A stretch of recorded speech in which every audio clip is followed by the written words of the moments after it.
One word that you'll both be well aware of that is associated with the Philippines is corruption, rightly or wrongly.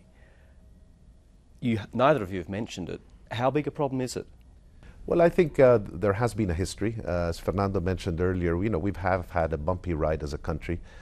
All I can say, and I think we see this together, is that there has never been as much rigor and seriousness on the part of this government in addressing the corruption issue as we have seen under the term of this current president. But corruption, would you agree, is endemic in the Philippines, and it is going to take perhaps a generation for it to be brought under control? Is that a fair comment? It takes time. It takes time, and it depends in what particular area. We've had the benefit as a company to have been operating for many years in this country. We've built relationships. We've operated in many parts of the country, and we have not experienced some of the problems that people claim that they might have experienced.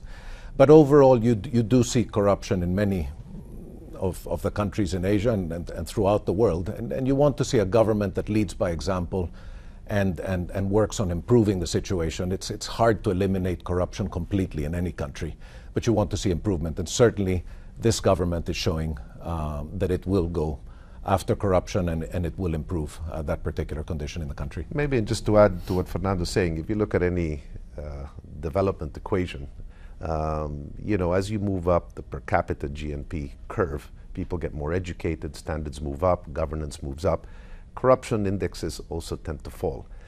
I have absolutely no doubt that as the Philippines continues its fairly sharp climb now up the GNP curve, and as people start to earn more, as people start to get better educated, as people start to demand higher levels of governance, invariably the whole corruption issue also begins to decline. The Chief Justice has been impeached on charges of corruption. The immediate, or the former president, is facing electoral fraud accusations. Her predecessor spent time in prison for charges including economic plunder. Right. There is a mountain to climb here, isn't there? Yeah, it is. The challenge is there, but actually it's all boils down to leadership. And I think we have a current president and his cabinet who've basically said we have to turn a new corner on the governance front. And I think everything that they've done up to now is basically setting a whole new bar and a whole new standard, and they are basically walking the talk.